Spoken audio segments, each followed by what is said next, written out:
அந்த தட்டுப்பாடை நீக்குவதற்கு வேண்டிய வழிவகைகளையும் மாற்று வழிவகைகளையும் தமிழ்நாடு அரசு நிச்சயமாக செய்து தரும்.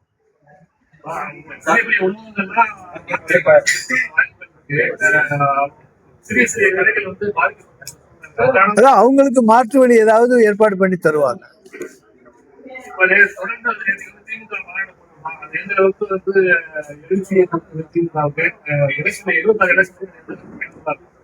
இந்த மாநாட்டுக்கு வந்திருக்கிற கட்சி நிர்வாகிகள் தான். அது 10 லட்சம் பேர் கலந்து கொண்ட திராவிட முன்னேற்ற கழகத்தினுடைய கட்சி நிர்வாகிகள் கூட்டம் தான் அந்த கூட்டம். அதுவே ஒரு மாநில மாநாட்டை மிஞ்சுகின்ற அளவு நடைபெற்றிருக்கிறது. கிளை செயலாளர், வட்ட செயலாளர், ஒன்றிய செயலாளர், பேரூர் செயலாளர், அதே போல் அந்த நிர்வாகிகள், மாவட்ட நிர்வாகிகள், அணி அமைப்பாளர்கள் என்று ஏறக்குறைய 10 லட்சத்துக்கு மேற்பட்டவர்கள் நிர்வாகிகள் மட்டுமே பங்கேற்ற ஒரு மாநாட்டை நடத்தி காட்ட திராவிட முன்னேற்ற கழகத்தால் முடியும் என்பதை நேற்றைய மாநாடு நிரூபித்திருக்கிறது.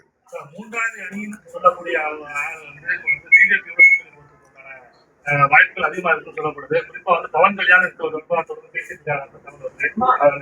பவன் கல்யாணம் பேசினாலும் தவன் கல்யாண் பேசினாலும் எங்களுக்கு கவலை இல்லை.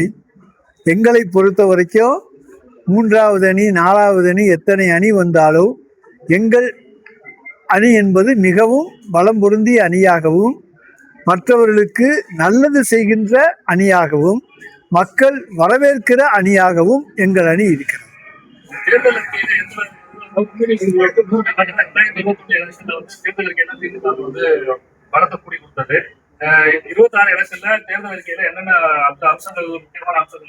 அதை எங்களுடைய தலைவர் சொல்வார். தமிழக தலைவர் விஜய் பல்வேறு வாக்குறுதிகள் ஏன்னா ஏற்கனவே முடியாத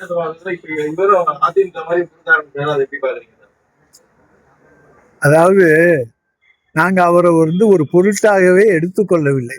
அதனால நீங்க திருப்பி அதுக்குள்ளேயே போறீங்க. அவர் முட்டாள்தனமா பேசுறாரு. ஸ்டாலின் வரி போட போறேங்கிறாரு. அந்த மாதிரியெல்லாம் போட முடியாது. இன்னும் பார்த்த போனோம்னா அப்படின்னா அவர் படம் படம் 200 கோடி ரூபா ஒரு படத்துக்கு வாங்குறாருன்னா பிளாக் டிக்கெட்டில் தான் அந்த பணம் வாங்க முடியும். ஒரிஜினல் டிக்கெட் 80 ரூபா, பிளாக் டிக்கெட் 1000 ரூபா.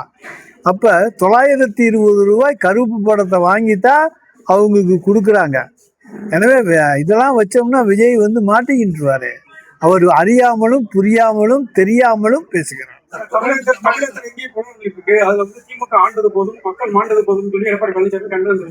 எடப்பாடி பழனிசாமி ஆட்சியில் நடக்காத கொடுமைகளா தமிழ்நாட்டில் நடக்குது. இன்றைக்கு இந்தியாவில் இருக்கக்கூடிய மற்ற மாநிலங்களோடு ஒப்பிடுகிற பொழுது என்னங்கிறதான் பார்க்கணும். நாங்கள் எந்த குற்றவாளியும் தப்பிக்க விடலை, காப்பாற்றலை. நாங்கள் அவங்களுக்கு தண்டிக்கிறோம், அவர்களை கைது செய்கின்றோம், நடவடிக்கை எடுக்கிறோம், விரைந்து அவர்களுக்கு தண்டனையும் வாங்கி தருகிறோம். இதை விட ஒரு அரசு என்ன செய்ய முடியும்?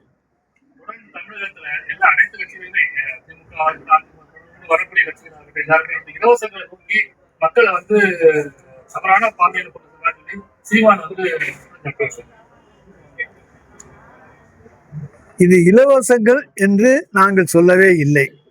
அவர்களுக்கு உரிமை என்று சொல்லுகிறோம். மகளிர் உரிமை தொகை இன்றைக்கு சொல்லுகிறோம் என்றால் ஒரு பெண் மாதம் 1000 ரூபாய் பெற்றுக்கொள்வதற்கு தகுதி இல்லாதவரா? அவருக்கு அந்த பணம் தேவைப்படுகிறது. குடும்ப செலவுக்கு, கை செலவுக்கு தேவைப்படுகிறது. அதை மற்றவர்களிடம் எதிர்பார்ப்பதை விட அரசாங்கமே அந்த 1000 ரூபாயை கொடுக்கிற பொழுது அந்த பெண் மகிழ்ச்சி அடைகிறார். எனவே இது இலவசம் என்பது இதை கணக்கில் எடுத்துக்கொள்ள முடியாது. இது உரிமை தொகை, இது உதவித்தொகை அல்ல, உரிமை தொகை. நாங்க 2000 ரூபாய் தர முடியும் என்பது எங்களால் முடியும். ஆனால் எடப்பாடியால் முடியாது. தொடர்ந்து தமிழகத்துல 5 வருஷத்துல 27 லாக்அப்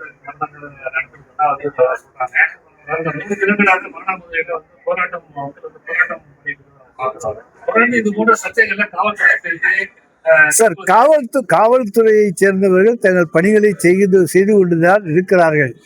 ஆனா அதுல ஏதாவது ஒரு அசம்பாவிதங்கள் நடந்து விட்டால் அதுக்கு முழுக்க காவல்துறையை மட்டுமே நாம் பொறுப்பு சொல்ல முடியாது. அந்த அசம்பாவிதங்கள் மூலமாகவும் காவல்துறை லாக்அப் டெத்துகள் நிறைய நடக்கின்றன. எனவே நாங்கள் இதுக்காக காவல்துறைக்கு வக்காலத்து வாங்குகிறோம் என்று அர்த்தம் அல்ல. ஆனால் அதே நேரத்தில் சில தவறுகளாலும் அந்த அசம்பாவிதங்களாலும் அங்கே லாக்அப் டெத் நடக்கிறது. தொடர்ந்து 3 தடவை ஆனா எடப்பாடி ஆட்சியில் நடந்தது போல அடிச்சு கொள்றதெல்லாம் போலீஸ்காரங்க செய்யறது. தொடர்ந்து 3 நாட்களா போராட்டம் பண்ணிட்டு அமைச்சர்கள் அரசு தரப்புல இருந்து ஆட்சியரை போய் விமர்சனம் நடந்ததுல அமைச்சர்கள் போய் சமூக அந்த போராட்டங்களை முடிவு கொண்டு வரதுக்கான வாய்ப்புகள் வந்து போராட்டங்கள் எல்லாவற்றையும் முடிவுக்கு கொண்டு வந்து கொண்டிருக்கிறவர் தான் எங்களுடைய முதலமைச்சர். இந்த பிரச்சனையும் விரைந்து முடிவுக்கு கொண்டு வருவார்.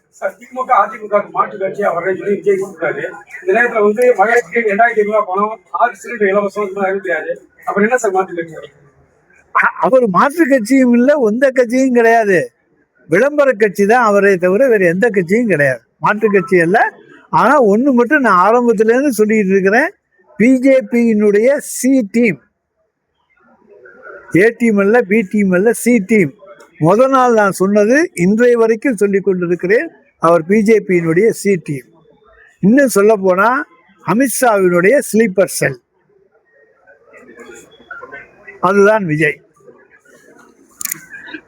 மோடியோட தமிழகத்தில் எப்படி ஒண்ணுமே நடக்க போறதில்லை. அது எதிர்பார்த்து என்ன நடக்க போகுது?